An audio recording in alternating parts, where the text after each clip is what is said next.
大家好，Sam 同你做功課。拍攝日期2026年3月2日9點30分左右。由於自動化生產流程仍在完善中，因此影片依家先上映。美伊局勢好緊張，恒指支持位睇白天線文。唔同研究院分析員陳志勇。上星期五恒指高開66.03點，頭1分鐘試過26,375.7呢個全日低位，之後反彈到大約9點50分去到26,570，水平就回軟，去到大約10點25分跌到26,420，水平再反彈，之後走勢反覆向好，去到下午3點07分升到26,701.5點，全日高位。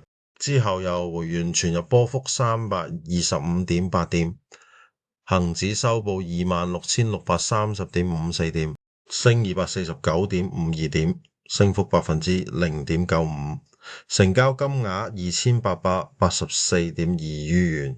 果指同恒科指分別升0.51%同0.56%，三個指數都升，以恒指表現最好。恒指高開高走，升穿50天線，大約26,522，最後以陽闖陀螺收市。如果埋前一日個市一齊睇，就形成身懷六甲嘅待變形態。MACD 紅叉收窄，全日上升股份1053隻，下跌912隻，整體市況偏弱。新樂基地產01號早前公布，截至2025年12月底至中期，股東應佔溢利102.47億港元，按年升36.21%，每股盈利3.54港元，派中期息0.98港元加3%。撇除投資物業公平值變動之後，基礎溢利係122.13億港元，按年升16.73%。